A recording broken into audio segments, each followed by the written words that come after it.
Gravando.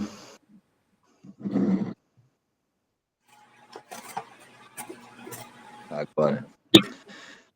Então, boa noite a todos de novo, né? Sejam bem-vindos à nossa 7ª aula, se eu não me engano. Ou 6ª. Vou dar uma recapitulada. Está recebendo hoje o Rafael, que está chegando agora. Então, só para a gente se encontrar do mesmo lugar. A gente está, então, no capítulo 8. Resíduos de material orgânico. A gente está falando sobre cobertura de solo, né? Então, dentro desse capítulo, a gente iniciou ele com a decomposição de palha ou de compostos depositados na superfície.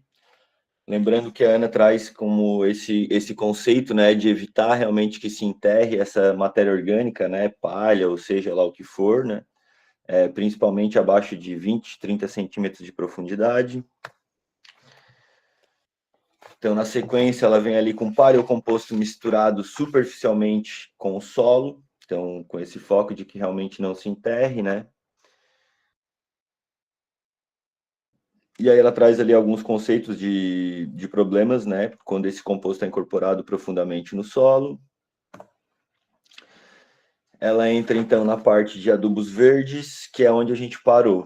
E aí, a partir dali, ela trouxe uma tabelinha, que é essa tabela meio deformada aí. Tentei juntar aqui as duas partes da tabela, que é da influência da espécie vegetal do adubo verde no controle de nematóides. Não sei se é um conceito ou uma prática que tu já tinha escutado também, Luan, dessa questão do uso de algumas plantas para o controle de nematóides.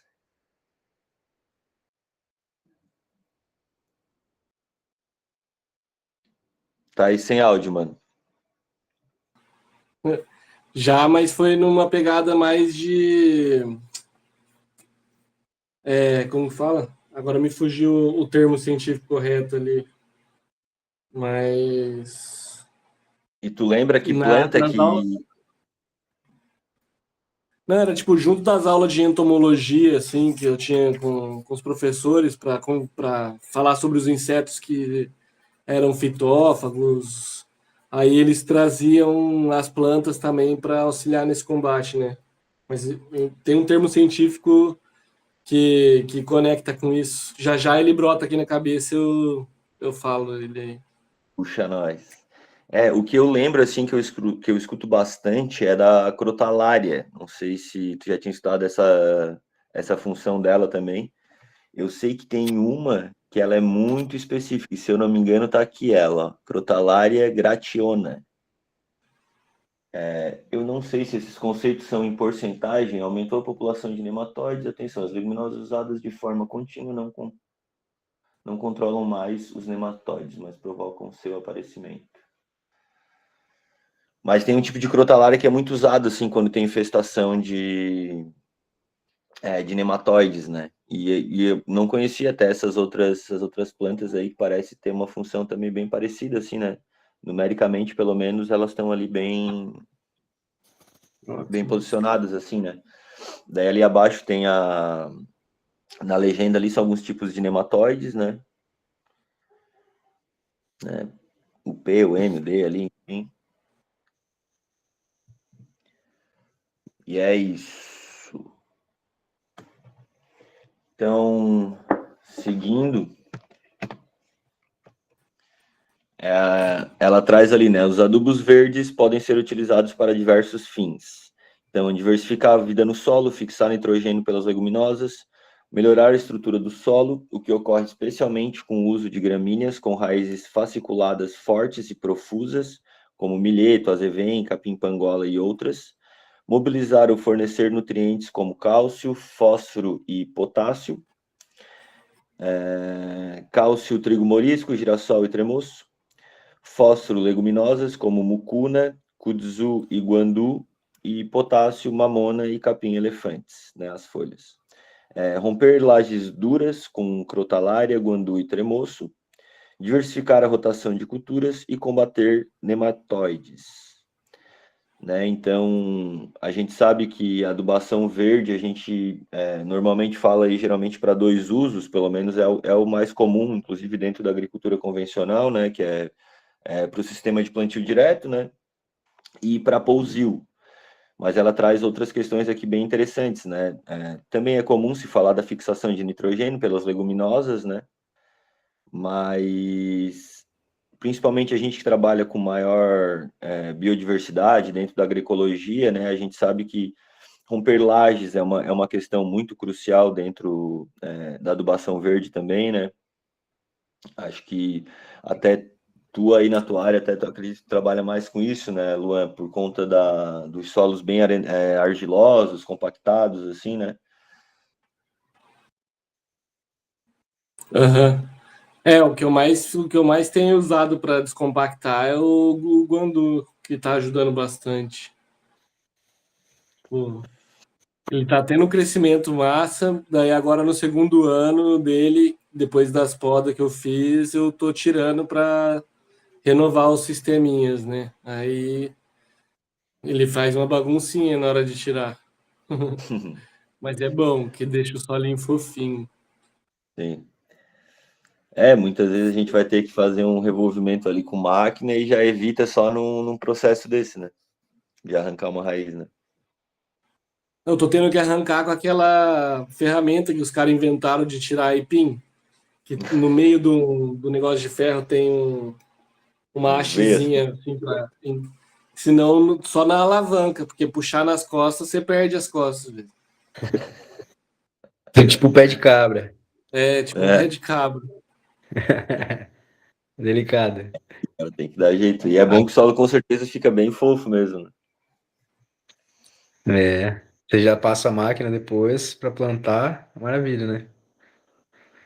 Aqui a gente tentou aplicar adubação verde, só que aplicamos direto numa área muito grande que a gente estava transformando, assim, uma pastagem. E aí o problema foi incorporar esse negócio, né? Que aí eu falei, puta, não queria passar o trator de novo. Aí fomos incorporando assim, meio manualmente, mas cara, não nasceu nada. Não nasceu a adubação verde porque ficou muito superficial, Rafael. É, nasceu só o nabo, a gente aplicou um mix de 4, nabo, Certo? crotalária, girassol e milheto. E Legal. nasceu só o nabo, cara. Os girassol estão agora com uns 30 centímetros, estão uns dando flor assim, tipo, desesperados. E só um monte de nabo assim, florido, assim. Pô, tem E, que. e como é que estava a condição do solo em si, assim? Vocês fizeram análise, deram uma avaliada nisso? Sim, a gente fez a. A gente aplicou junto com a adubação verde, o mix de adubação verde, a gente fez calcareamos o solo Uhum, e com a calcária junto pusemos esterco, né? Aí pensamos, sim, bom, agora a gente faz isso para completar o solo descansa esses 3 meses de verão sim. e aí no começo de verão, não, de chuva, né? Foi em novembro. Aí no começo do ano a gente começa a trabalhar. Mas aí não. É Só essa coisa complexo. da adubação que não deu certo. Sim, E, sim. e é Às isso, vezes né? é saber olhar para aprender também, né? Às vezes a gente vai no ímpeto, assim, né, de fazer algo bom, mas o ensinamento às vezes não é esse, né? Às vezes é outra coisa que o cara tem que olhar, revisar e melhorar. É, exatamente.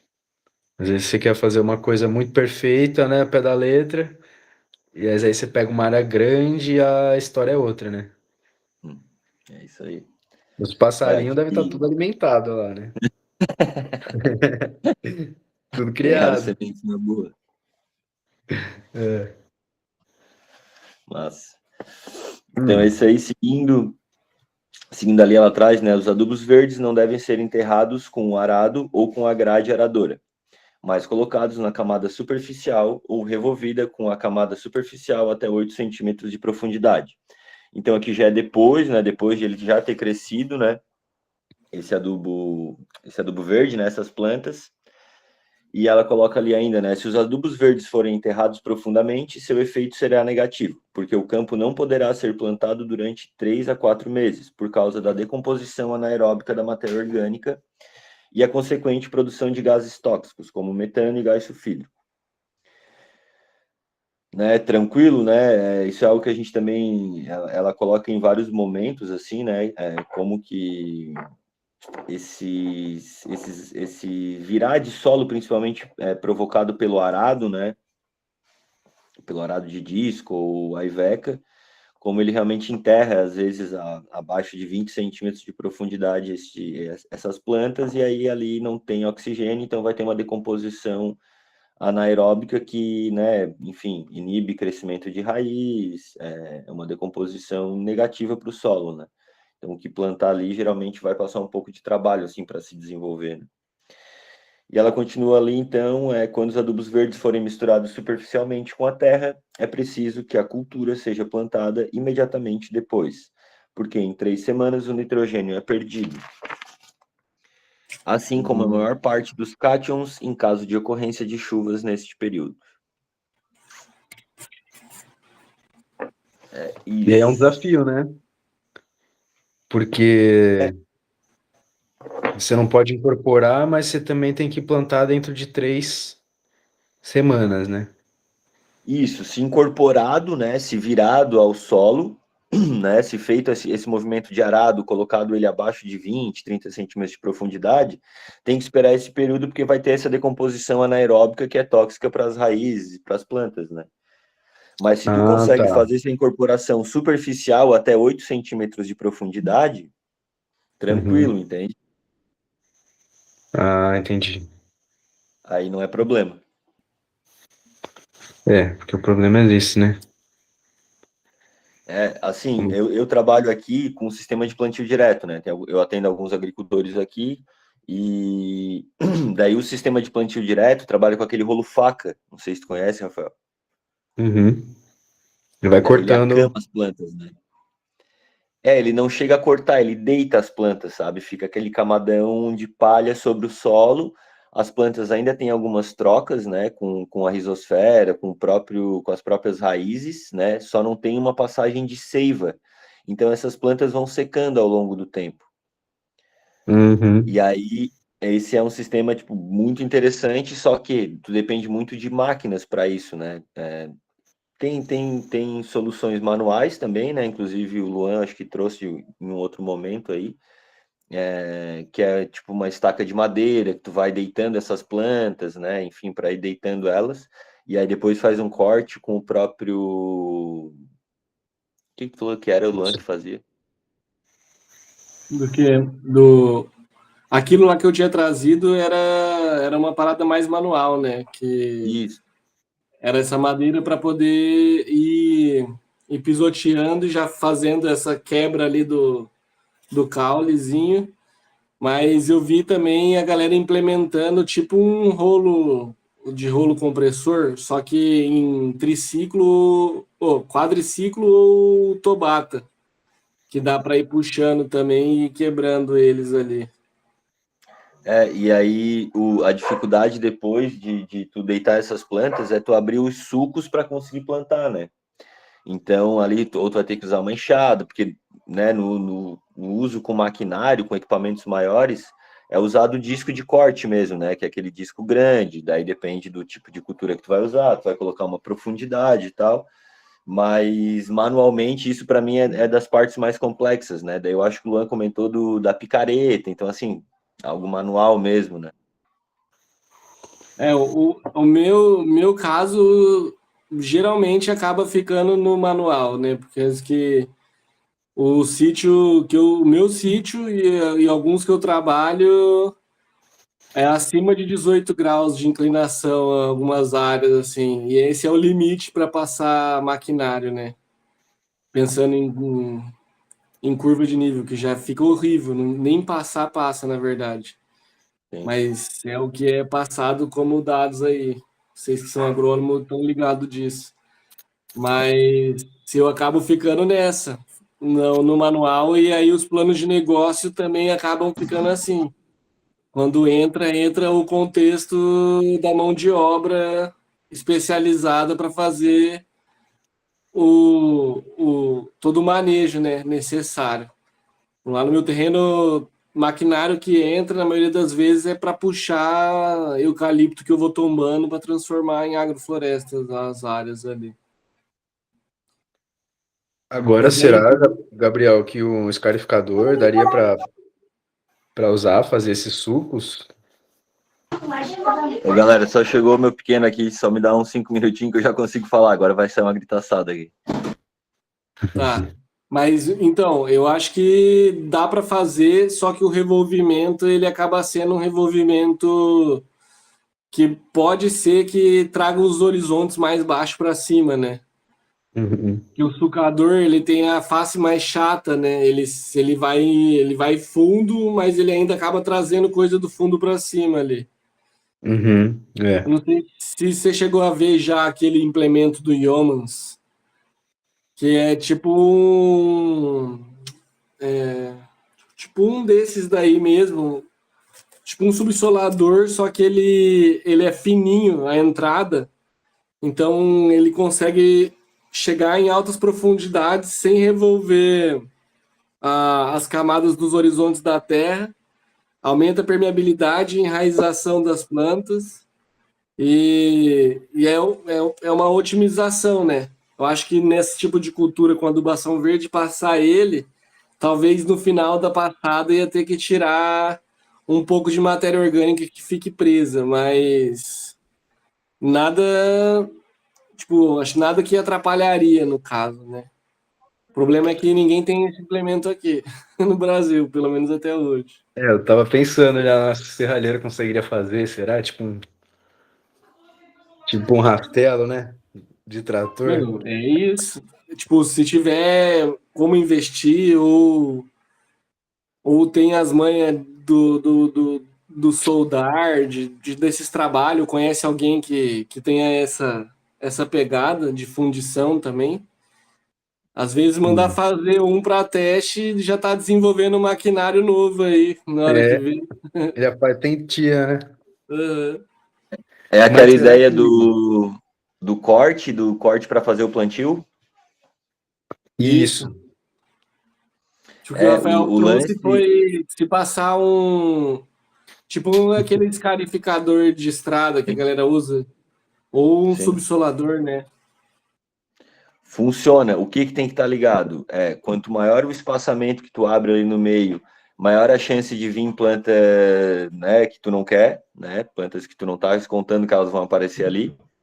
Então, quanto maior Uhum. a abertura dele, maior essa chance, né? Por isso que se tu vai ver o plantio do milho na palha, é um disco finíssimo, sabe? Ah, Se tu vai olhar da mandioca, além do disco que corta, ainda tem duas pazinhas no final que joga solo e palha para o meio da linha, sabe? Onde é feito esse corte. E aí isso em maquinários grandes, né? Então é tudo muito bem pensado, tudo bem dinamizado assim para que isso não aconteça, né? Tanto essas plantas, né? Que tipo cebola, tu imagina, cebola é feita em semente. Geralmente o pessoal até faz as mudas antes, mas é algo tão sensível que, pô, tu tem que abrir uma linha muito fina, sabe? Então, esse uhum. cuidado com essas plantas que tu não tá querendo ali.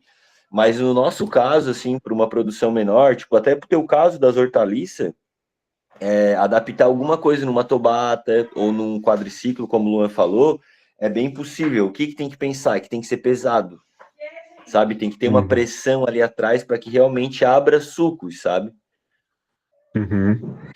A gente tem umas áreas de milho aqui, de fubá e de feijão, né? E essas Nossa. áreas a gente está nesse processo de conversão agroecológica, né? Aí eu fico pensando como adaptar isso, né, sem ter que lançar mão de uma super tecnologia, sabe? De uma super Sim. máquina, né? De um implemento específico, né? Mas muito legal Cara, essas áreas aí de dá de SQDH. adaptar. Não, não escutei, desculpa. Não, pode falar, pode falar. Não, eu só ia comentar que assim é super possível. O negócio é o cara estar aberto a teste, sabe, usar a criatividade, porque é, tu pode estudar, tu vai entender o sistema, tá? Inclusive tem um livro muito bom do Jamil, Jamil o Abdala, acho que é enfim, Jamil, consigo te passar ali o material, um livro muito bom só sobre SPDH. Só que dentro desse livro ele já deixa bem claro assim, cara, eu vou te passar os conceitos. Tu vai ter que testar na tua área, tu vai ter que aplicar nas tuas plantas, tu vai criar a tua dinâmica, sabe?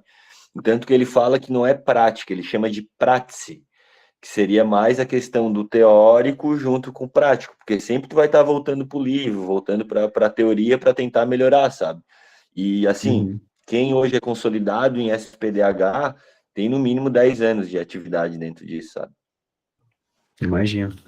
Cada ano é uma camada a mais ali de palha, né? É.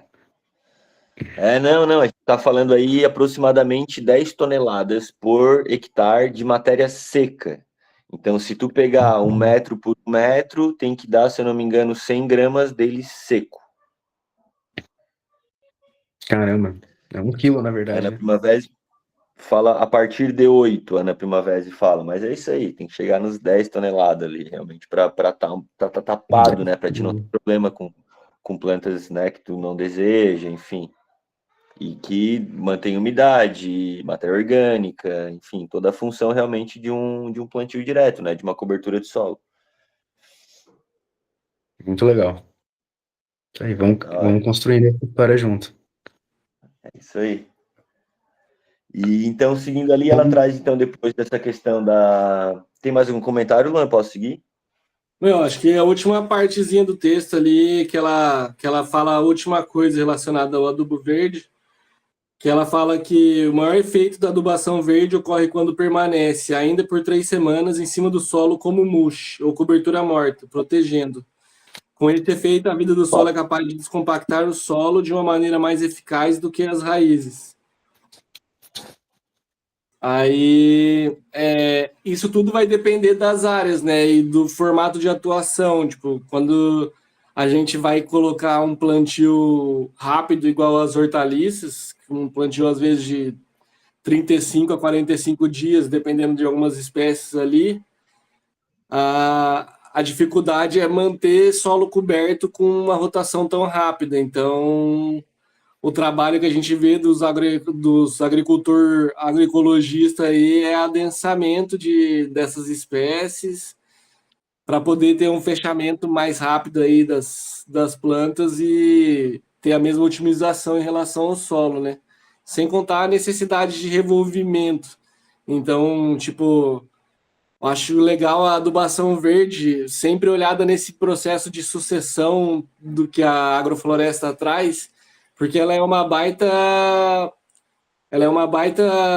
diferença assim na hora que a gente muda daquele safzinho meio roça para uma coisa um pouco mais complexa, né? Tipo, ali naqueles 2 primeiros anos que você consegue ter muita abertura solar, por exemplo, é a hora de produzir com muita força essa gordura para a terra, com a adubação verde aí, que ela fortalece demais. Eu tenho uns sisteminhas aqui que eu tenho feito que, por 1 ano e meio tá a coisa mais bonita.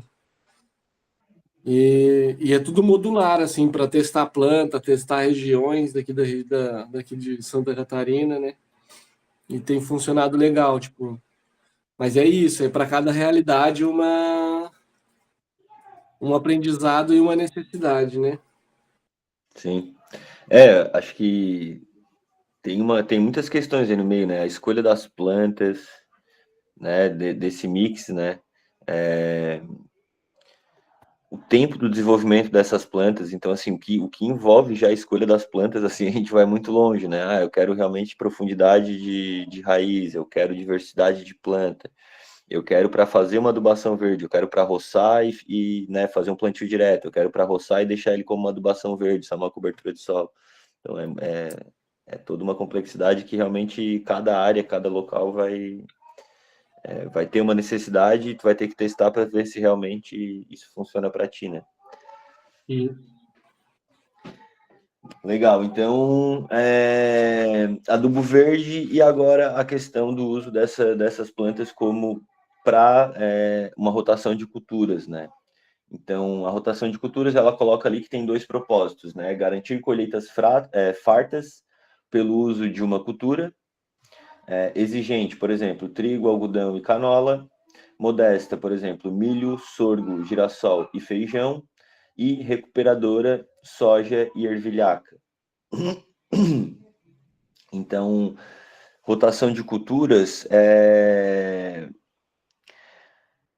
vou trazer um exemplo que eu visualizo aqui dentro das áreas de mandioca, né? O pessoal sempre utiliza aveia, né? Por que aveia? Porque é uma cultura de inverno.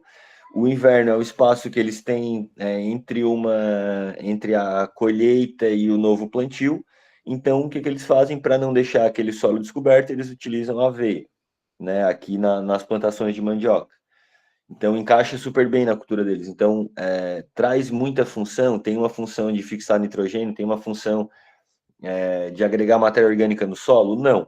Mas é uma cultura que cresce rápido e não deixa de ser uma rotação de culturas, né? Mas existe uma gama gigantesca, assim, de funções para a rotação de cultura, né? Inclusive, o próprio pousio como um método de melhoria de solo com um mix de adubação verde, por exemplo, né? Então, a outra questão que ela traz, diversificar a vida do solo, que depende das espécies de matéria orgânica que recebe. A quantidade farta de uma só variedade vegetal, monocultura, nutre somente os componentes de algumas linhagens de micróbios já existentes, mas não diversifica as espécies. Essa também é a razão pela qual se podem criar parasitas ou pragas. A população de plantas da mesma espécie esgotam o solo unilateralmente, ficando ao final malnutridas e doentes, permitindo a proliferação dos micróbios e insetos que conseguem utilizar suas excreções radiculares e suas folhas mortas. Então, aquela velha história, né, da resistência, das mesmas plantas sempre ocupando aquele espaço, né? E ali ela ainda traz a diversificação da vida do solo ocorre pelo uso de espécies diferentes de plantas, bem como pelo uso de variedades diferentes da mesma espécie, em que uma é capaz de explorar o espaço radicular da outra sem conflitos, que é o que o Luan vinha trazendo da questão do sistema agroflorestal, né? Dessa ocupação em 4D, né? Que tanto fica para cima, para o lado, para baixo e no tempo também, né?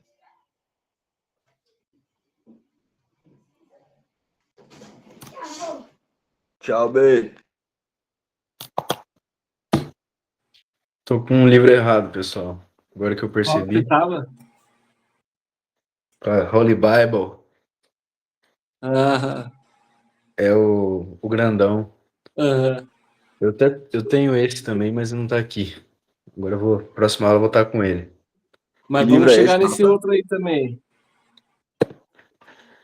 Eu tô com o Holy Bible, Antigo Testamento. Dá pra ver? Aham. Cara, levanta um Gabriel. pouquinho, por favor, porque tá bem nos nomes aqui. Manejo ecológico do solo. Esse é da Ana? Isso, De quem que é esse livro? é da É Ana da Primo Ana. Vélez. Ah, da hora. É Lá que é em o cima, que grandão, massa. né? Um cara Aham. másculo. Aham. Esse é o Antigueira. É, esse é mais, é tudo junto, né? E é Sim. mais difícil, né? A ideia Também. nossa é percorrer por ele também, mais para frente. Vamos. Esse vai ser esse aqui, depois mais uns. Vamos ver qual que vai ser a hora de chegada desse daí. Mas a ideia é essa. Esse aqui já é PhD. Legal, mas semana que vem eu vou estar com outro. Ah, tu tens o outro também? Tenho. Massa. Então, seguindo ali, né, na página 87, aproximadamente em 800 depois de Cristo, já se exigia a rotação de culturas ou uma adubação verde após cada 2 colheitas. Quem não tivesse dinheiro para adquirir sementes para esta adubação verde tinha de intercalar um ano de repouso do campo. O repouso não era para que o solo parasse de produzir fitomassa, porque isso não ocorre na natureza. Ao contrário, quanto mais fitomassa o solo produz, melhor diversidade de vida, capacidade de captação e armazenamento de água da chuva. Este repouso sem cultivo era para deixar as plantas nativas crescerem e cobrirem o solo. Uma adubação verde muito diversificada e natural.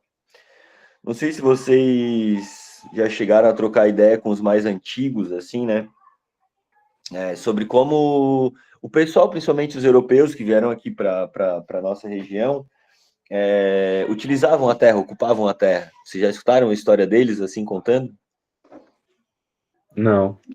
Eu já ouvi algumas coisas, mas acho que mais na pegada, acho que dos povos tradicionais também, que tem uma coisa muito parecida com essa aqui que você leu.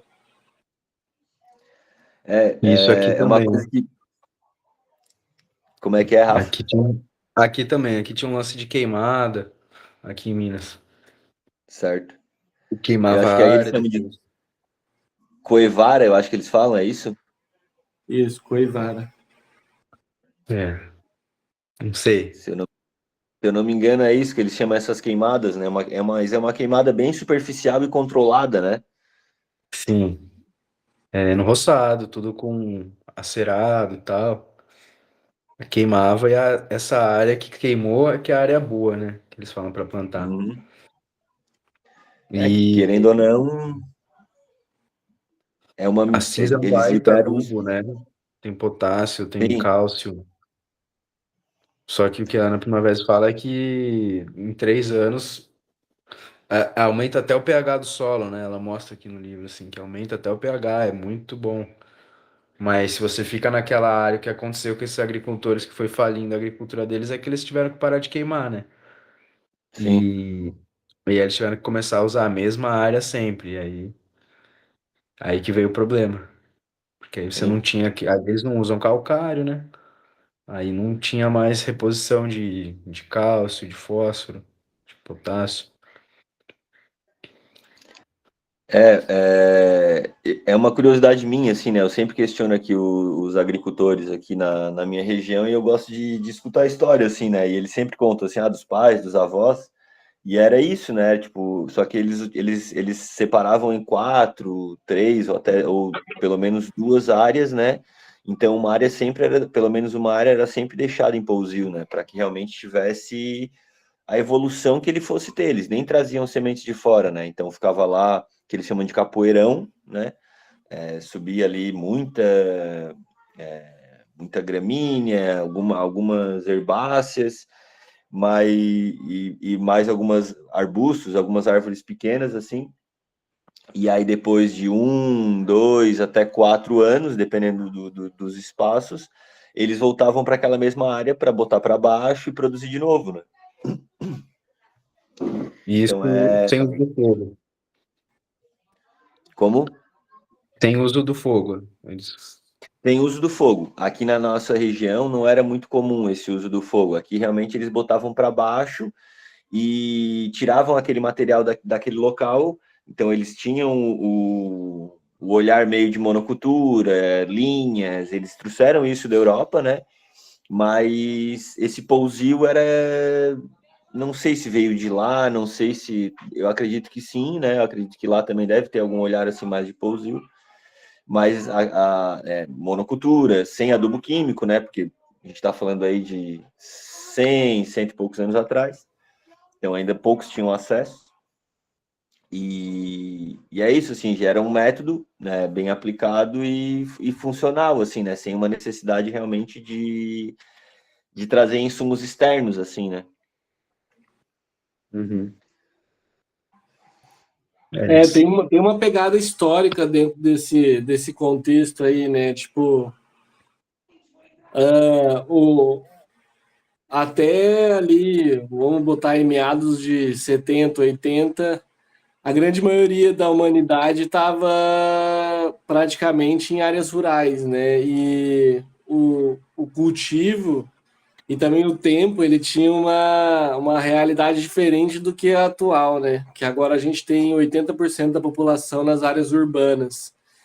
E como o Sebastião Pinheiro mesmo fala, né? Tem o tempo natural e o tempo industrial ali. E conforme as pessoas foram vindo para a cidade, começaram a cobrar do campo e ver o campo como uma possibilidade de renda, de geração de riquezas ali, a partir de algumas commodities também, e colocaram ele para trabalhar num tempo industrial na qual não é funcional, né? Então, se a gente pega tanto os povos originários aí do Brasil, ou o formato da maioria das agriculturas que vinha anteriormente sem o uso de agrotóxico ou algo parecido, todas elas tinham essa viabilidade da rotação, né, de áreas e de culturas também por áreas.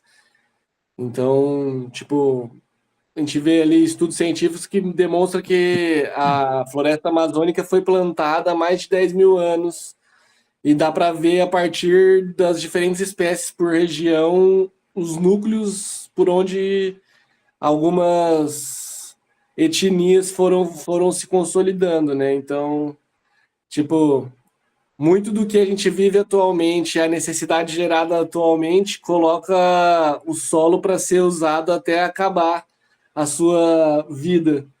E que traz outros dados, né? Tem alguns pesquisadores aí que dizem que a gente tem mais 60 anos de solo agricultável no mundo. Então, é mais do que preocupante, né? É desesperador saber que ainda assim a gente continua fazendo o manejo errado ou tentando importar coisas de uma outra região para que funciona de um jeito para outros, né? Tipo do clima temperado que neva para um clima tropical igual o nosso que é muito chuvoso e não tem a necessidade de revirar o solo para acabar com a neve o mais rápido possível. Achei muito interessante aquela informação que o Miro trouxe, né? Que lá atrás, quando veio a Revolução Verde, né, de venda de pacote, né, eles plantavam fumo lá na propriedade dele, e no começo eles traziam, inclusive, as sementes de adubação verde, né? Então, assim, os caras estavam ligados. Só que também, se tu começa a entregar a solução junto com o problema, vai chegar uma hora que o agricultor vai olhar para os dois assim, vai, vou ficar mais nessa solução do que ficar aqui só de adubo químico e semente comprada, né? Eu tenho adubação verde, para que eu vou comprar adubo químico? Chega uma hora que eles iriam enxergar isso também, né? E aí pararam de trazer as sementes de adubação verde, né? Só adubo e semente de fumo. Só que aí decai também, né? Chega uma certa hora que os caras não conseguem mais produzir, o agricultor já não é mais tão fácil de enrolar. E graças a Deus hoje o homem está do nosso lado.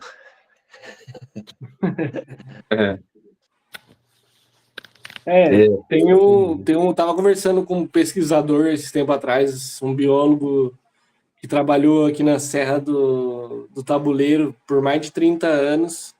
E a gente entrou para falar um pouquinho sobre fungo, assim, no meio da nossa conversa. Aí ele falou, Luan, eu tava lendo uma pesquisa essa semana passada, ficou até de me mandar, que a galera tá conseguindo descobrir, tipo, grupos de colônias de fungos e bactérias por espécie. Tipo, diferentes uma de uma espécie para outra, assim, né? Demonstrando o quanto que é necessário mesmo a biodiversidade estar ativa no formato que a gente vem trazendo de plantio para poder prevalecer pro solo, mais do que para as plantas, mas garantir que o solo vai poder estar estruturado para receber essas culturas, né? Falei, olha, imagina, se cada espécie tiver de 4 a 5 tipos diferentes desses micro-organismos aí, imagina a quantidade que não tem dentro de sistemas mais biodiversos, né? E o que a gente não pode fazer também com isso para otimizar aqueles que não podem ser devido ao formato de venda tão biodiversos assim. Onde o EM ali, né, as coletas de micro-organismos faz muito sentido, né? Acelerar o processo, né? Tendo casa para eles, né? Tendo cobertura de solo, pode usar a reveria. Então ela trouxe ali, né, a vantagem da rotação é que o solo melhora e as pragas diminuem, especialmente com plantio direto na palha, que também se chama de semeadura direta.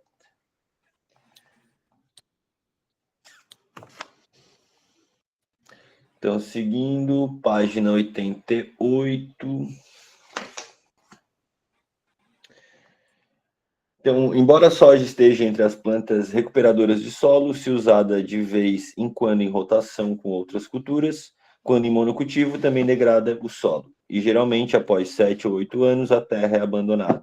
Então, né, Ana Primavera aqui, provavelmente o livro do Rafael vai falar melhor ali qual é a data, mas assim, se eu não me engano, isso aqui é lá para, né, a década de 80, provavelmente, eu acho que não é nem 90.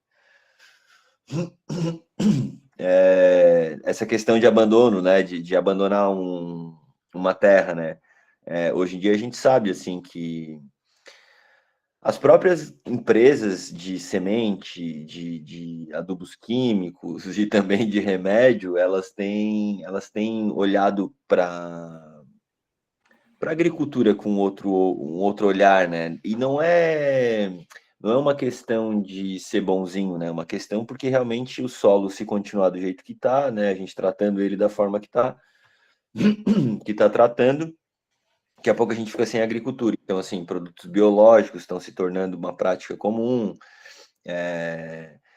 uso de adubação verde, rotação de cultura, o próprio sistema de plantio direto, são práticas, assim, que têm sido incentivadas, né?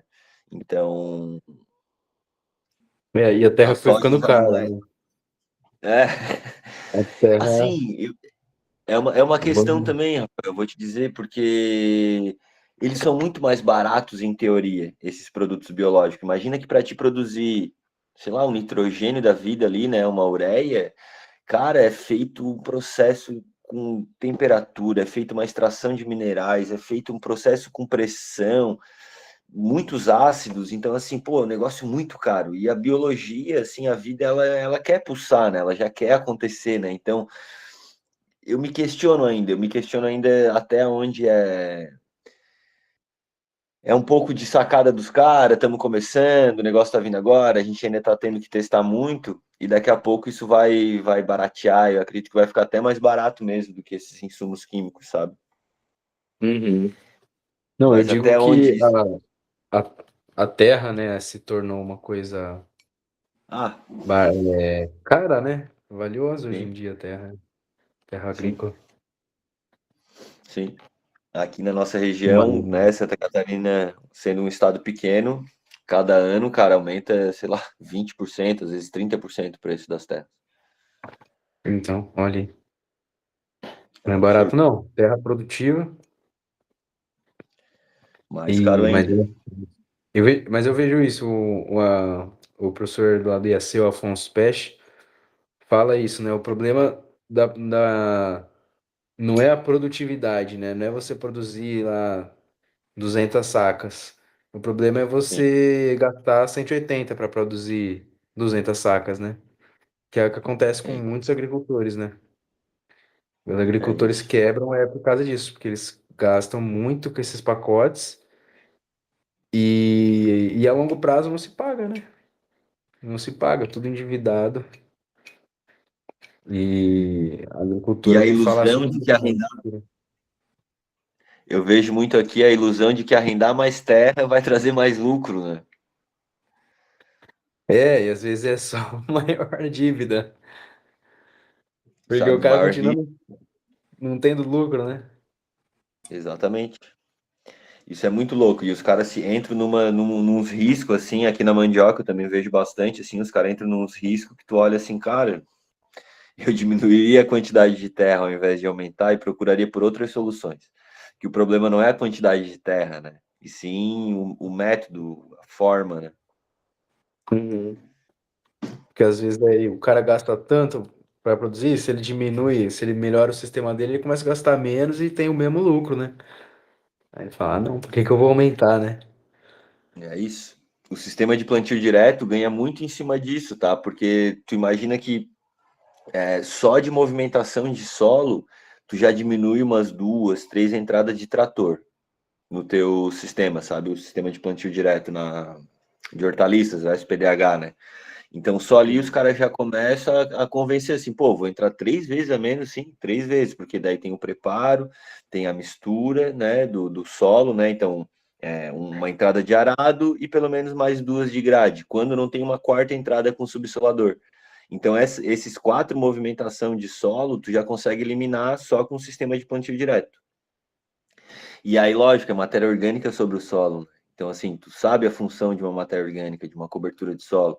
E aí, essa resposta ao longo do tempo é o que realmente, né, é a cereja do bolo, é o que vai deixar mais dinheiro na propriedade, né? Muitas vezes não é que vai vender mais caro o teu produto, mas tu vai gastar menos, ponto. Isso é dinheiro no bolso.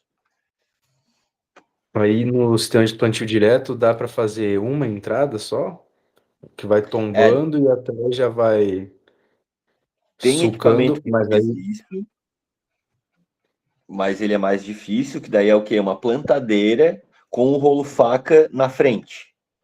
Hum, Entende? Que daí o rolo faca vai acamando e é, atrás já vai vindo a máquina cortando e plantando. entendi. Muita Mas gente. aí é mais comum em qual? O mais comum é tu ter os dois implementos, uma plantadeira e um rolo faca, né, que tu vai acoplar também no teu trator. E tu vai fazer uma vez o corte, o disco, depois você vai alinhar a plantadeira nesses sulcos, né, que você fez. É Isso. difícil fazer isso, de acertar a linha que você sulcou? O mais difícil é tu acertar a adubação, é tu acertar realmente o que tu teve problema, que é tu fazer essa camada de massa mesmo, sabe, para ocupar aquele espaço bem. O mais difícil é isso. Aham. Primeiro que tem um Primeiro tempo aí, básico. tem um tempo até que tu deixe realmente teu solo pronto para uma adubação verde, sabe, que tu evolua o teu solo para te ver aquela planta ali produzindo, né, aquela adubação verde produzindo. Então esse é o passo mais complexo. Depois de alinhamento de plantadeira, rolo faca certo, né? Enfim, aí depois eu vejo que não é tão complicado, sabe? O difícil é tu chegar perto dessas 8 toneladas ali de massa mesmo, de massa Então seca você mesmo. acha que um pouco da planta não ter crescido, a adubação verde, é porque o solo realmente estava muito ruim. E eu chuto. E assim, não conheço o Hum, teu solo, a gente pode conversar sobre isso, mas assim, se plantou na época certa, se fez o procedimento certo de, né, quebrar um pouco da superfície do solo, um plantio que as sementes tiveram contato com o solo, então assim, não estava um gramadão que a semente nem encostou no solo. Se foi feito todo o procedimento correto, cara, a única resposta é essa, entendeu? entendi. É o solo. E aí, Interessante. e isso é um processo, né? Assim, tu fez uma de verão, não deixa de tentar fazer uma de inverno também. Pô, Gabriel, mas eu não quero pegar os 2 hectares que eu fiz. Pô, pega uma área menor, faz um teste. Uhum. Faz uma adubação de inverno, vê como é que vai responder, não deixe de analisar esse solo ao longo do tempo, enfim. É, mas possibilidades. É isso aí. Dá vontade de ficar conversando, né? Não, mas Mas é é isso para aí, mano. isso. Essa é a Então vai ideia. trocando. De qualquer Mas forma, vai assim, seguindo a aula e a conversa junto. É assim que tá. funciona. Vamos Então, ver, cara. seguindo ali para o sistema de plantio direto na palha, a soja produz muito pouca palha e ainda de baixa persistência, e não consegue a formação de uma camada mais espessa de matéria orgânica para alimentar a vida no solo. Então, já mostrando que realmente a soja não é uma cultura tão interessante, né, para o plantio direto ali na palha, né? E apesar de ser uma leguminosa, traz bastante fixação de nitrogênio, mas tem várias outras culturas, principalmente leguminosas, que são muito mais funcionais do que a própria soja, né? E aí ela traz ali ainda outra vantagem da rotação de culturas é que cada cultura possui seu efeito sobre infiltração de água, de modo que o solo e o nível freático, né, do lençol freático, são bem melhor abastecidos. E aí ela traz essa tabelinha ali, né, a tabela 14. Infiltração de água em milímetros por hora sob diferentes cultivos. Ah, tá. Então, dentro na terra roxa, né, os tipos de solo: terra roxa, latossolo vermelho, latossolo amarelo. Então, o trigo 64 milímetros por hora em terra roxa, latossolo vermelho 44 e latossolo amarelo 67 milímetros por hora. Canola 303, então assim tem uma infiltração bem legal, né? Em terra roxa e também em latossolo vermelho e amarelo. tremoço também, né? Parece ser uma adubação verde bem interessante. E essa Vice eu não conheço. Já ouviu falar? Vocês já ouviram falar dela? Não. Que eu tinha visto também. Provavelmente uma adubação verde também, né? E ela traz ali abaixo, né? Embora a infiltração dependa da compactação ou adensamento do solo, né? da redução de macroporos, o cultivo influi graças à cobertura, sendo pior em cereais como trigo e melhor em leguminosas, especialmente as que produzem um enraizamento muito intenso e profundo.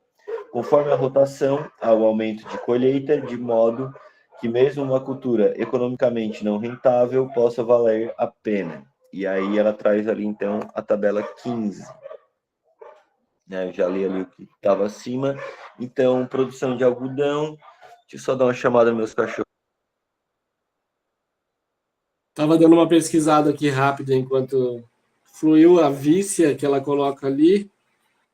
Deixa eu ver, é o que a galera chama de ervilhaca. Ah, pode crer. Fixa nitrogênio, né? Aham. Aí é a que mais, em terra roxa, a que mais infiltra água, 402 milímetros hora. Tá? A Olha aí. vista? Ela é o ervilhaca peluda, o nome. Pode crer. Sim, aqui vem bastante nos mix de adubação verde, ela sempre está presente. Aí no SPDH vocês plantam mix, geralmente os produtores plantam mix. Isso, esse ano a gente fez esse ano, na real, ano passado, eu participei de um projeto que a gente entrou com 1 hectare em cada produtor de mandioca com um mix de adubação verde. Legal. E, E aí e é o juntaram interessante, palhada, né? nitrogênio. Isso, cara, ali a gente fez a de inverno, então tinham 3 tipos de cereais. Era aveia branca e aveia preta, triticale e tinha mais 4. Que é um cereal bem parecido também com arroz, com azevém, sabe? São todos bem parecidos, Uhum. assim. Todos cereais de crescimento bem ereto, assim, bem interessante para o plantio direto. E aí de leguminosa tinha o nabo forrageiro, a ervilhaca e a ervilha forrageira. Esse era o mix. Caramba, Bem completo. pesado. É. Bem completo. Porque vocês têm E palhada e você tem nitrogênio, né? isso, a ideia é essa, né? Essa formação de cama mesmo, né? Criar uma cama bem legal. E foi colocado 120 quilos por hectare. Eu acho que foi isso. Bastante. É porque é um solo bem arenoso. Aqui é uma areia de praia, assim, esse local aí que a gente fez esse teste. Então é um solo bem arenoso mesmo. E aí, Entendi. mais arenoso, maior a quantidade geralmente se bota, né? Entendi. Geralmente, o que me recomendaram aqui era 50 quilos por hectare. Então, se der uma procurada no próprio livro do Jamil, ele vai trazer essa quantidade de 90 para solo argiloso e até 120 para solo arenoso. Hum. Tem no livro dele. Foi uma recomendação, inclusive, que ele fez para a gente, né? A gente tem contato direto aqui com ele. Tem alguns amigos que fazem uma pós-graduação lá com ele. E aí, então, a gente conseguiu dar uma Eu de já estava informações do imaginando livro. que deveria aumentar a área, a quantidade pro dobro, assim, pelo menos, porque aí você só tem a Não, ganhar, né? isso. E aí, cara, de novo, é análise de solo, trabalhar em cima de solo, assim, para estar bem preparado. E aí, não só quimicamente, né? Fisicamente, biologicamente.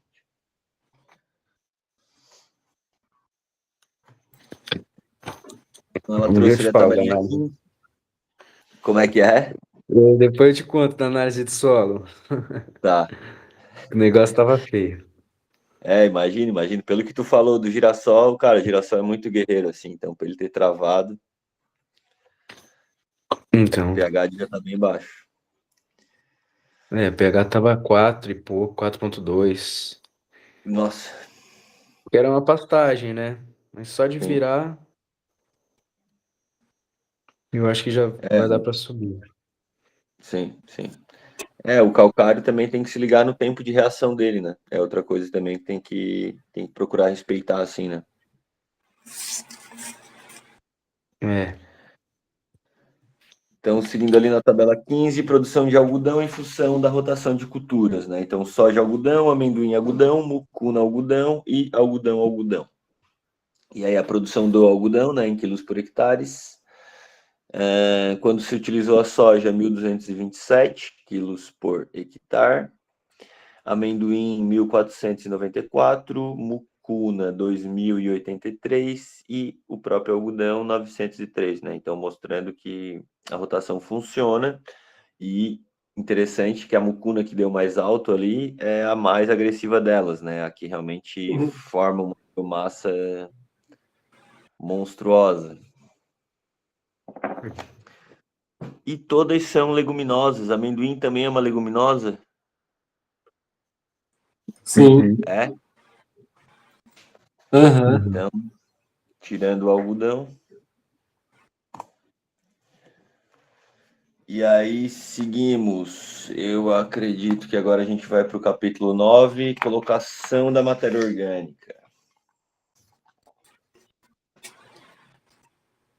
Então ela coloca ali, né? Na natureza, a matéria orgânica sempre está na superfície do solo. 2 pontos. A, para protegê-lo e para nutrir a microvida aeróbica que forma os agregados e macroporos. Se as raízes permanecerem na camada de matéria orgânica e não penetrarem no solo, é porque procuram por boro na matéria orgânica.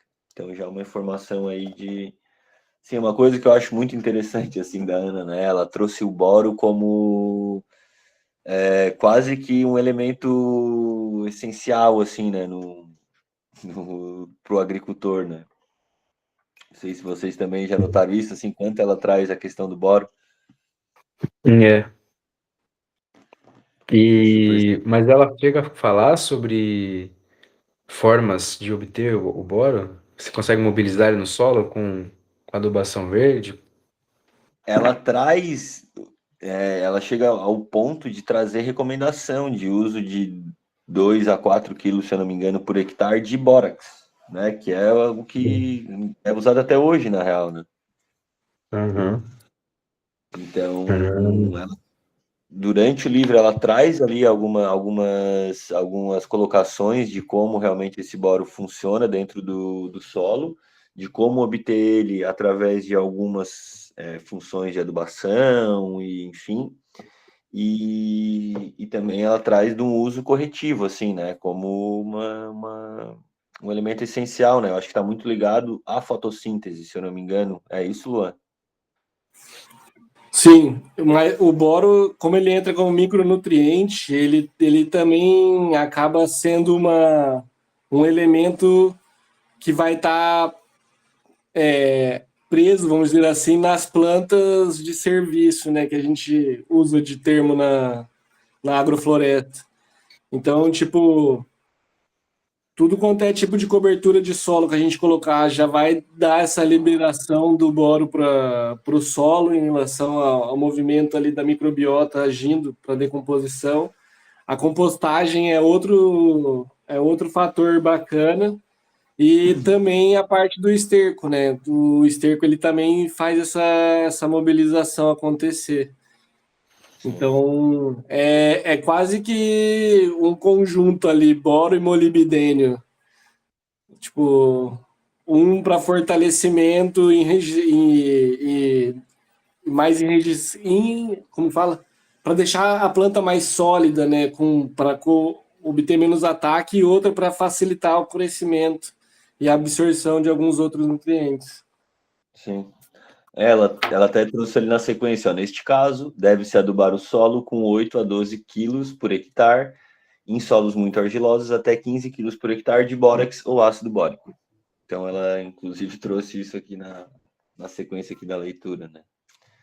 Ela ainda coloca, né? Disse que o nitrogênio é perdido quando a matéria orgânica permanece na superfície, mas esta perda é mais que compensada pela fixação de nitrogênio por bactérias de vida livre, Azobacter, e que se aproveitam dos açúcares e ácido poliurônicos que as bactérias celulolíticas produzem. A matéria, daí ela traz, né? A matéria orgânica deve ser alimento para a vida aeróbica do solo, condicionador da estrutura do solo, né? Formando agregados, e fornecedor de nutrientes.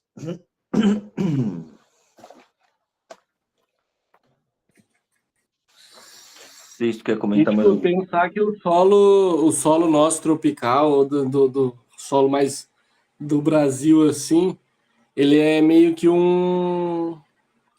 A gente pode considerar ele como se fosse uma caixinha de tesouros.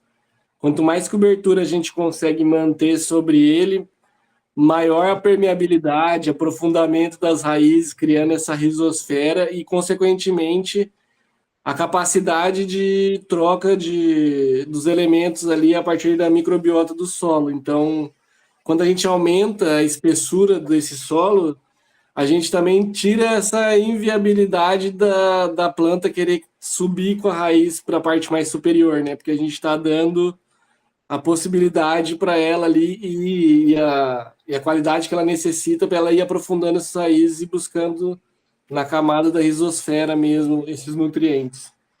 Então, tipo, acaba acontecendo isso quando o solo é empobrecido e, quiçá, já tenha uma taxa grande aí de compactação e as raízes acabam fazendo esse trabalho. Mas a partir do momento que a gente consegue manter ele coberto, mecanicamente, com o passar do tempo, a gente já consegue ver que ele acaba aumentando a permeabilidade, né? Isso está relacionado à microbiota ativa, à decomposição ativa e a formação desses agregados que nem a Ana Primavera trouxe, né, desde lá do começo, que para formar agregados a gente precisa dessa ação físico-química acontecendo constantemente.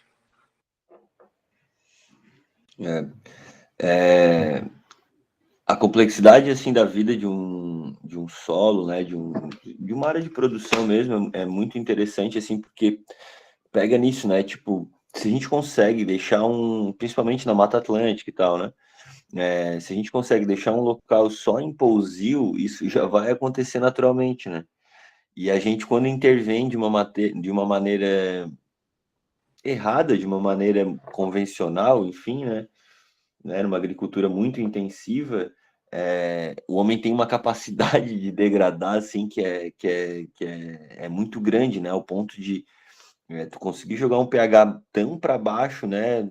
Capaz de realmente é quase como se a vida tivesse formando essa caixinha que tu falou, né? Tipo, não, vou pegar as minhas joias, né? O que eu tenho de bom aqui, e esse baixar de pH é isso, né? E vou guardar ele aqui porque não posso sair liberando, né? E no oposto, né? Quando tu simplesmente dá o mínimo de condições para esse solo, né? Tu vê a vida explodindo, né? Então, assim, fisicamente, biologicamente, quimicamente, esse solo vai melhorando ao longo do tempo, né? É isso, é a natureza. Então, no final das contas, colocação da matéria orgânica sobre o solo.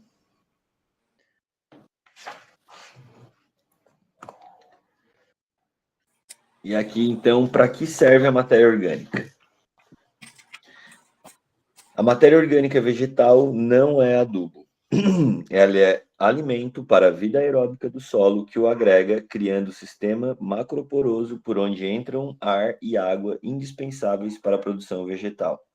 A matéria orgânica, em todas as suas formas, serve para nutrir especialmente os micróbios aeróbicos do solo.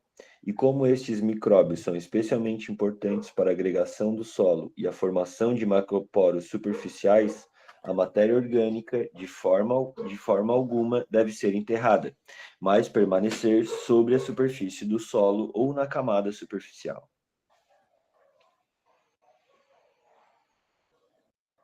É isso, né? Acho que isso é algo que ela fala recorrentemente no livro. Comida, né, para matéria orgânica, É para os isso, é micro-organismos. isso. É quase que uma casinha, né? Ali tu tem a relação CN, né? Carbono e nitrogênio, né? Mantendo essa parada sobre o solo e ainda a casa, né? Que dá umidade, dá temperatura, é o local perfeito para o desenvolvimento desses micro-organismos, né? Uhum. Tipo, se a gente for pensar em regiões assim, é legal que a gente consegue ver o sentido que faz, né? Nas regiões onde passa uma parte, tipo, de às vezes 6 meses de solo coberto por neve, que muito provavelmente a microbiota daquele solo está encistada, né? Está inativa e precisa desse calor e de um revolvimento para ativar, mas ainda assim esse revolvimento faz com que esse solo vá enfraquecendo com o tempo. E a diferença do nosso solo mais tropical, que ele já tem uma grande quantidade de microbiota e uma ocupação melhor por estratos da floresta, principalmente quando a gente olha, por exemplo, né, como exemplo. Tipo, aqui no sul e no Espírito Santo, nas duas regiões que eu morei, a floresta é a Umbrófila densa. Então você consegue ver ali desde o extrato rasteiro, baixo, médio, alto, entre eles, né, baixo, médio, alto, esses outros que vão aparecendo até o emergente coexistindo e isso corresponde à necessidade dessa reciclagem de nutrientes, porque ela é tão grande que ela precisa de uma grande quantidade de massa para que tenha essa reação. E aí a gente fala de dinheiro e de rentabilidade, é onde a gente traz a simplificação, tanto para entendimento, né, de como agir, quanto para também facilitação do envolvimento do agricultor com a produção. Só que aí a gente meio que anda na contramão do tipo de solo que a gente tem para trabalhar, né? Isso, a rotação de cultura, a adubação verde, a utilização de EM, qualquer uma dessas coisas vem como um suporte de manutenção, mas é difícil trabalhar com um contexto tipo de monocultura e pensar que você vai estar constantemente conseguindo melhorar esse solo com alguns desses fatores, né? Tipo, tem que ter uma grande quantidade de biodiversidade inclusa, seja ela de forma sólida, líquida, mas garantindo que essa entrada seja contínua para que esses cultivos mais monocultiváveis funcionem cada vez melhor. Quando você estava comentando, ficava na minha cabeça assim, atualmente, a gente produz quantidade por necessidade e deixou de produzir qualidade para prosperidade, porque, tipo, a Ana Primavera mesmo fala, coisa de 30, 40 anos atrás, o valor nutricional de praticamente todos os alimentos eram até 10 vezes maior do que é hoje. E hoje a gente não fala sobre valor nutricional de nada. O máximo é ver se tem açúcar ou sal atrás de uma embalagem. Isso porque a gente está falando de uma parada que é ultraprocessada, né? Porque o orgânico ali, já de plantio, você plantou e colheu, esse daí a gente nem busca ver quantos de valor nutricional pode estar ofertando para a qualidade de vida. Enfim, às vezes a gente se alimenta de coisa que só é bonita aos olhos, mas quase que não entrega nada para o corpo.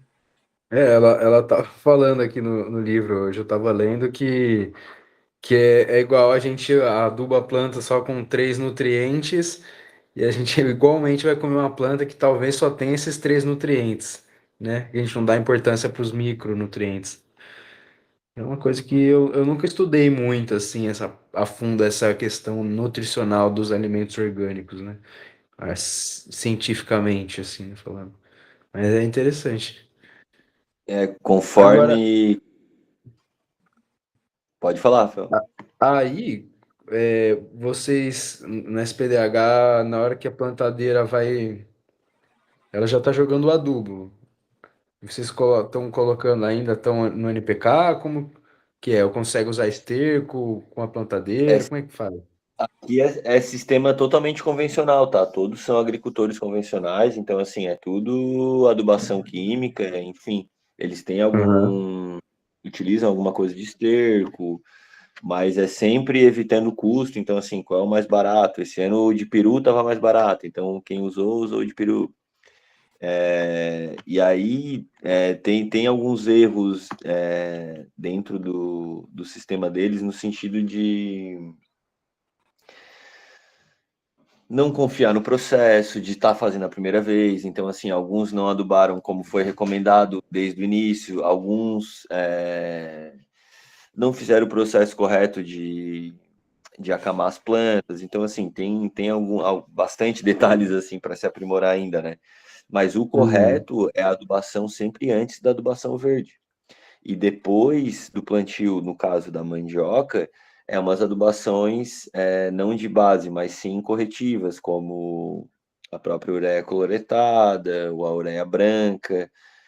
Se for utilizar alguma coisa de um adubo mais complexo, utiliza os líquidos numa fase um pouco mais avançada. Então, o correto é isso. O que foi Uhum. feito é, né, uma adaptação, um início, assim, né? Imagino, porque é difícil a logística de aplicação de esterco, né? A quantidade é muito grande e eles não passam no buraco da plantadeira, assim, né?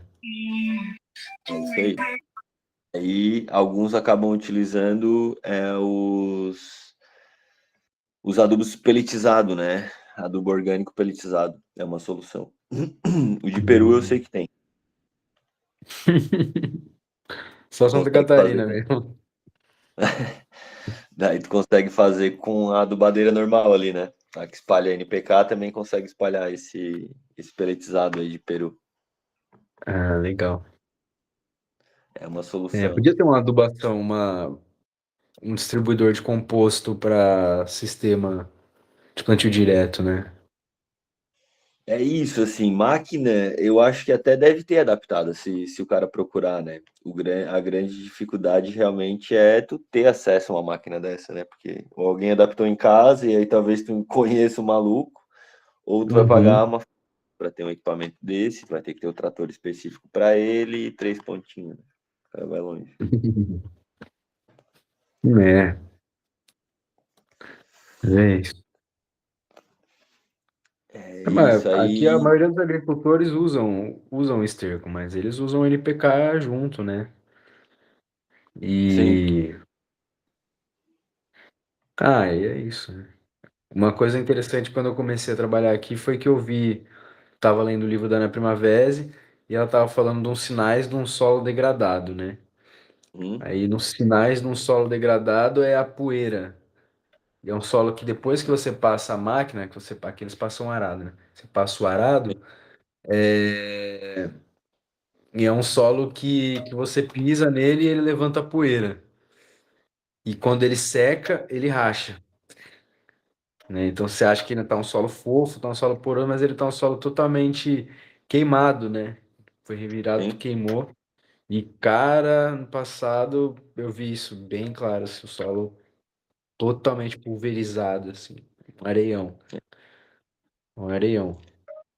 É E é processo erosivo, gigante, né, rolando, né, se você tiver uma área, putz, assoreamento de rio, se tiver uma área inclinada perto de rio, é isso que tá rolando, assim, né.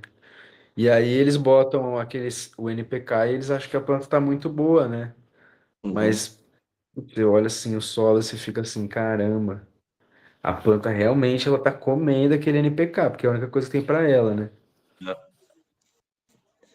É isso. Por isso que eu vejo assim, Rafael, que dentro da agricultura convencional, esses produtos biológicos, a própria adubação verde, rotação de cultura, tudo isso não tem outra solução, entendeu? Tipo, não tem outros caminhos assim para a agricultura convencional de grande escala, sabe? Quem já se adiantou já está fazendo, já está baixando custo, já está vendo o solo melhorar.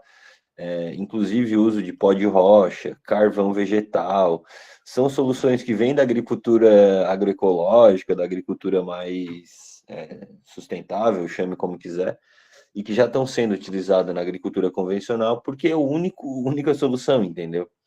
A loucura, e aí vocês estavam falando em questão de nutricional, né?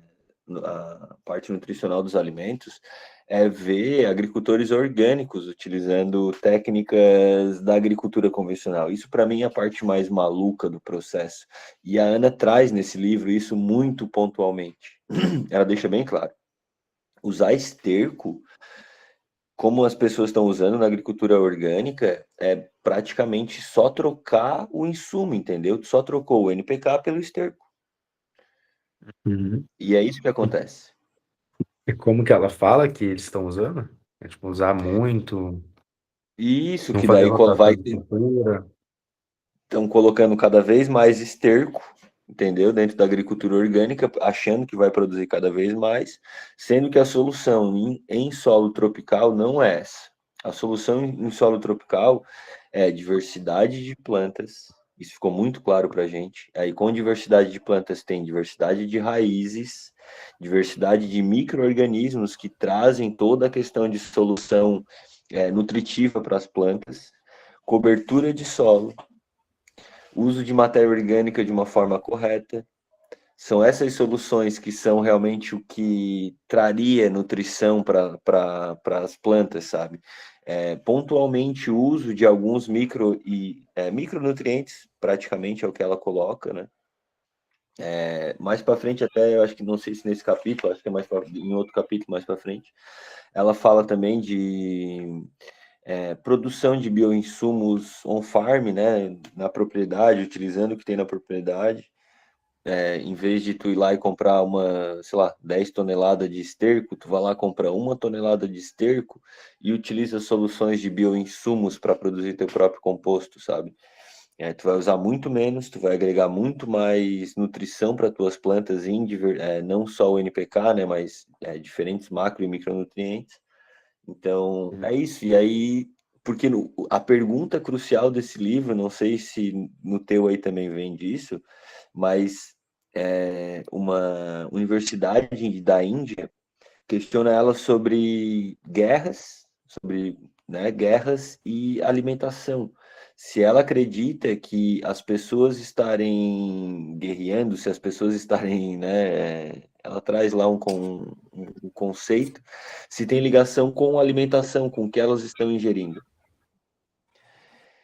E aí ela vai lá para um livro de um cara do Rio Grande do Sul, um médico, né, de um médico do Rio Grande do Sul que ela encontra lá ele trazendo informações que metais pesados, que muitas vezes são trazidos pelos agrotóxicos e adubações químicas, e falta de alguns elementos, tipo micronutrientes, causam problemas mentais, de raiva, de depressão, de falta de ânimo, de esquizofrenia, de Alzheimer.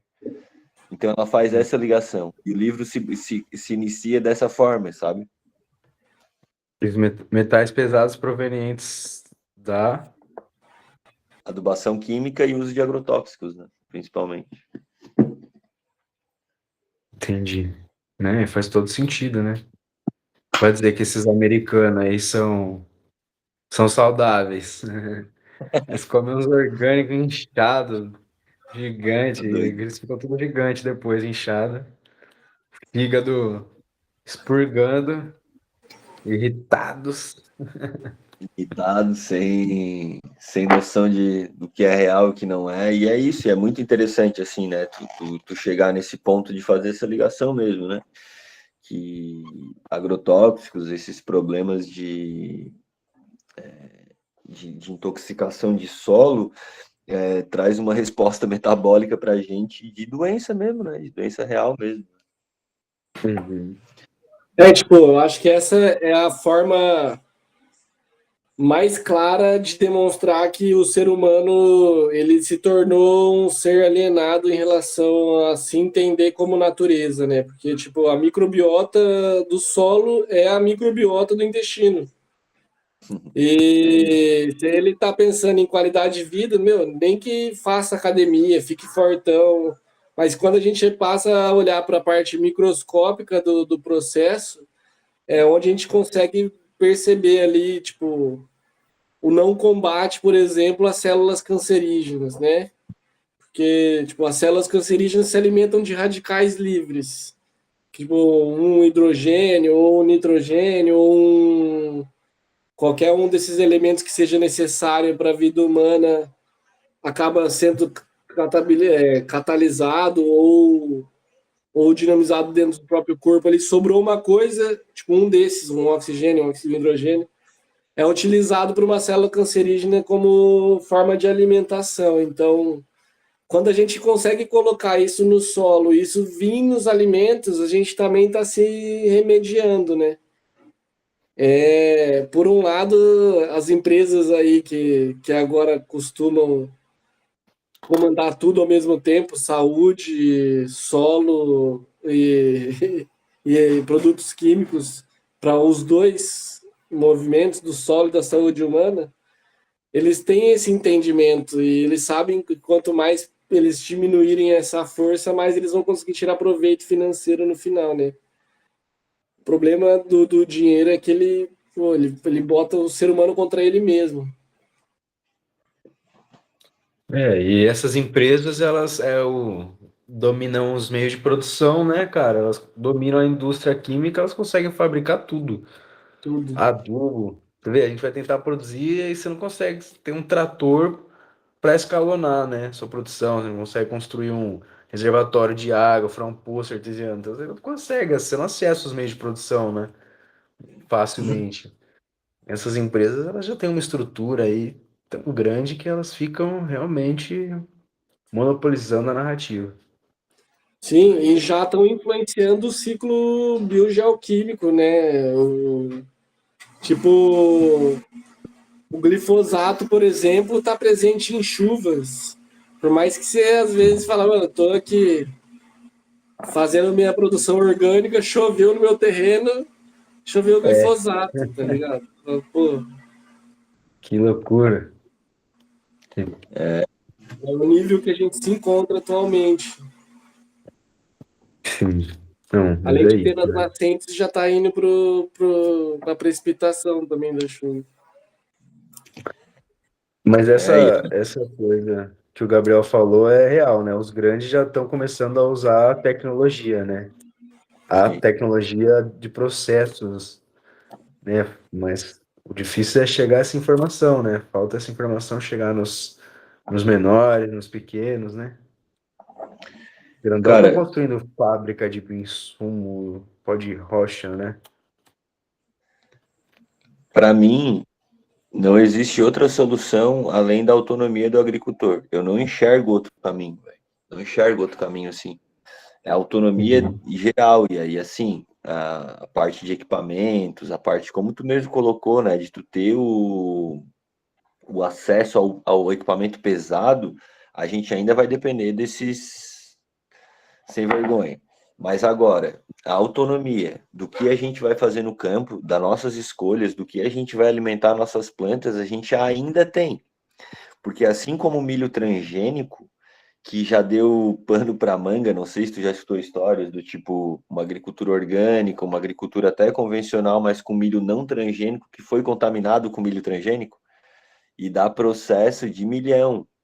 Porque assim, é deles, entendeu? Os caras dominam a semente, os caras dominam esse caminho.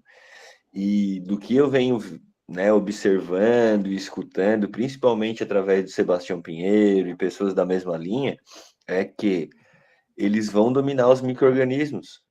Eles vão dizer que é deles também. Olha só.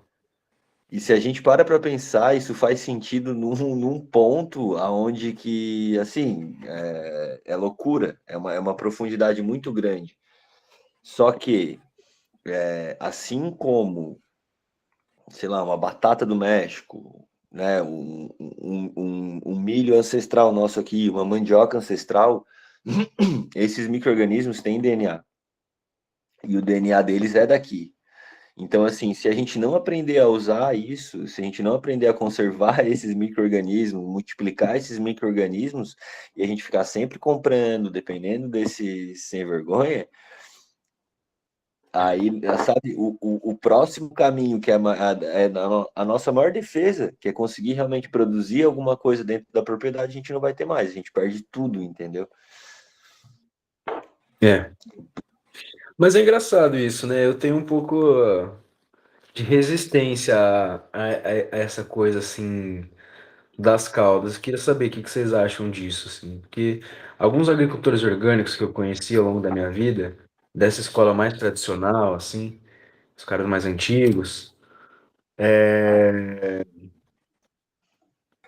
eles têm muita essa coisa, assim, tipo, por exemplo, talvez não para adubação, né? Para adubação, bom, composto que eles fazem resolve.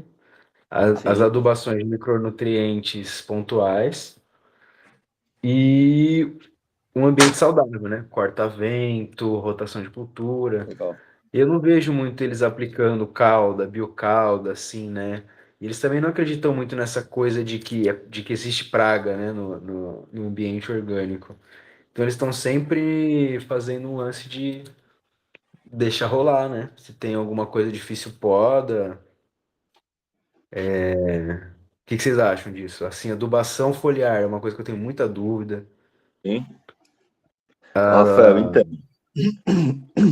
tu ah, estás falando do que a Ana traz no livro dela exatamente, que é o quê? Quando tu chega num equilíbrio dentro da tua cultura, da tua produção, tu não precisa mais disso. Tu realmente são muletas, entende? Para que tu esteja utilizando bioinsumos, produção de, sei lá, super magro, biofertilizante líquido, bocashi, esses insumos, né? Ou até uhum. inseticida, fungicida, bactericida, nematicida, orgânico, agroecológico, né? Quando tu tá precisando disso é porque tu ainda tá utilizando as muletas. Quando tu chega num ponto onde, né, o teu sistema está totalmente redondo e tu observa essas pragas como, né, realmente eu plantei na época errada, é, É, a função o dessas clima plantas não não favoreceu. colocadas, o clima, entende? Quando tu olha para isso e tu entende que não é, né, por mais que eu ataque essas plantas aqui com né, esses insetos com inseticida orgânico, não é a solução, não é essa, né? Uhum. Então, em relação a isso, para mim, é 100%. Isso é tipo, os agricultores realmente agroecológicos, que já estão num flow, assim, dentro da propriedade, né? Porém, quando a gente está começando, quando a gente está iniciando um processo de... Cara, até uma agricultura, uma monocultura orgânica, né? Que muitas vezes vai ser o primeiro passo de um agricultor, né? Ou até conheço agricultores velhos que trabalham com monocultura de hortaliça há mais de 20 anos. E aí, assim, tudo ali fica gritando para mim, que eu chego e olho, fica gritando, pô, tá faltando coisa, tá faltando coisa. Pô, o cara tá irrigando 3 vezes por dia. Não é normal, entendeu? Tu ter que irrigar 3 vezes por dia, tu usar tonelada de esterco por hectare, entendeu? Então, aquilo ali me grita, tem outras soluções. Eu não preciso gastar tanto, não preciso levar tanto aporte de matéria, de água e de matéria orgânica, de esterco mesmo, sabe?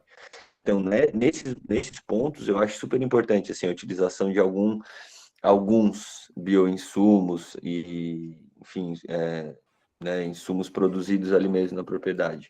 Mas quando o cara tá redondo, que realmente, assim, cara, tu vê que não precisa, entendeu? E concordo plenamente contigo. Mas eu vejo que hoje é uma baita de uma solução. A tua opinião, Luan? Eu concordo com vocês, vai muito na linha do que a Ana trouxe aí, e é aquilo. O formato de como a gente foi construindo a sociedade colocou a gente numa questão de dependência e que o viver mais simples ali acaba trazendo uma resposta otimizada até, pensando até em larga escala, assim, tipo, a gente fazer uma produção de EM com um sisteminha vai ter que gastar um dinheiro, mas Sim, você construiu o teu solo nos anos iniciais dos projetos, focar também a tua energia nisso, é garantir que o sistema, num período mais para frente lá, você vai ter uma tranquilidade maior, vamos dizer assim, para poder estar trabalhando com ele. sem a necessidade de botar uma cauda específica ou algo específico, porque você já está fazendo do micro uma área toda bem estruturada, né? Geralmente a resposta é ótima. O Pedro Meza, por exemplo, é um cara que faz isso.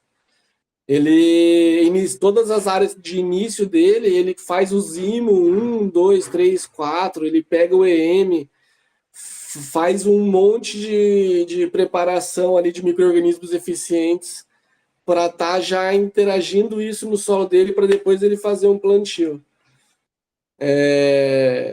E isso dá aquela autonomia que a gente precisa ter, né?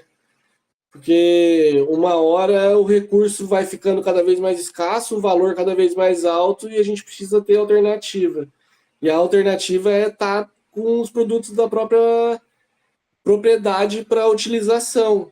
Deu fruto a mais na tua árvore frutífera? Utiliza esse material como um ativador de micro-organismo.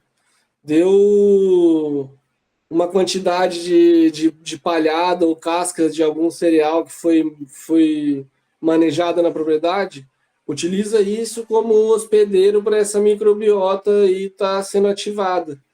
E aí utiliza isso numa irrigação por gotejamento, dependendo da área que for, fornece isso de uma forma mais organizada, pô, é alegria, é não necessidade, né? Eu vejo isso que você trouxe, que a Ana fala, da utilização pontual mesmo. Tipo, se precisar, aí vai atrás e faz uma aplicação, mas não ter isso como base, tipo, cauda bordaleza, por exemplo, ter ela como base para poder ficar fazendo o tempo todo, utilizando o tempo todo, né? Não tem necessidade. Posso só fazer uma intervenção aqui, ô Rafael? A gente está com o Miro aqui, tá? Que é o que eu te comentei ali anteriormente. Ele é um produtor orgânico aqui próximo da minha cidade. Eu acompanho ele lá também. E uma curiosidade que me bateu, assim, eu acho que eu nunca nem perguntei isso para ti, Miro. O que tu utiliza assim para adubar quando tu faz um cultivo? O Miro produz muita coisa dentro da propriedade, assim, bem diversificado mesmo. Tem gado, porco, galinha e mais um monte de coisa. O que tu utiliza lá, Miro? Se puder falar. Sim, a gente cuida muito do solo, né? Essa questão aí de cobertura, adubação verde, ele fica sempre exposto. E ainda a gente usa bastante esterco, assim, uso. Mas o esterco ele resolve a partir da hora que você tem isso que vocês estão falando, essa vida no solo. Porque muitas vezes você bota esterco, mas não tem vida no solo, ele também não age tão forte. A gente trabalha bem em cima disso, bem em cima do solo mesmo. Que é aquela velha história. Sim. E tu compra composto, tu compra esterco, não, né? Não, é bem difícil, bem difícil. E quando compra, ainda faz todo um processo de deixar ele empilhado e faz aquele processo, não fica espalhando muito. Legal, porque é exatamente o que, inclusive, dentro do livro hoje, não sei, eu acho que a gente não passou por essa parte, mas ela trouxe assim, que é o próprio esterco, se tu traz para um solo inerte, ele não responde, né? Então, acredito que isso tu viu empiricamente, né, amigo? Já deve ter utilizado em algum cultivo e tu viu que realmente não funcionou, é isso? É isso, É que essa questão que vocês falam de adubação verde, ela é fantástica, né? Só que a adubação verde, nesse mundo tudo tão rápido, o pessoal não está tendo paciência, né? Mas ela é fantástica, né? Olha tudo que vocês falaram. A gente fica aqui. Eu estava aqui, até bebi um gole de cachaça, Gabriel. Agora. Mas eu estava aqui prestando atenção em tudo, isso é fantástico. Aí vocês vão falando e eu fico imaginando lá na minha terra, como é que eu vou ter que agir? Porque você sabe que na propriedade, uma das maiores dificuldades é você tomar decisão, né? Você tomar decisão e você tem que ser forte, porque hoje o sistema aí joga 1.500 coisas para você que de repente dá para eles, para a gente nem sempre. É aquela questão de ter que gerenciar a propriedade. Isso aí. pouco de tudo, né? E como é que você começa? Eu tô com um solo lá, Miro, que é uma pastagem que a gente virou, que, como o Gabriel estava comentando aí, não nasceu nem adubo verde, porque tão fraco que tava. Aí pusemos calcário, pusemos esterco, estamos esperando 3 meses. Aí agora, nesses 3 meses, a ideia já era fazer canteiro, né? Um esterco com um fosfato natural, temos aqui. Será que vai dar certo? Sim, a questão, vocês já fizeram análise de solo, vai seguindo ele ali, né? E porque o esterco ele é fantástico. Você bota um. Eu vejo aqui, ó, eu vou acompanhando tudo aqui na comunidade, por tudo. O adubo químico ele dá aquele, mas o esterco, o próprio, é isso que vocês falaram, os próprios produtores convencionais aqui, eles ainda usam bastante esterco.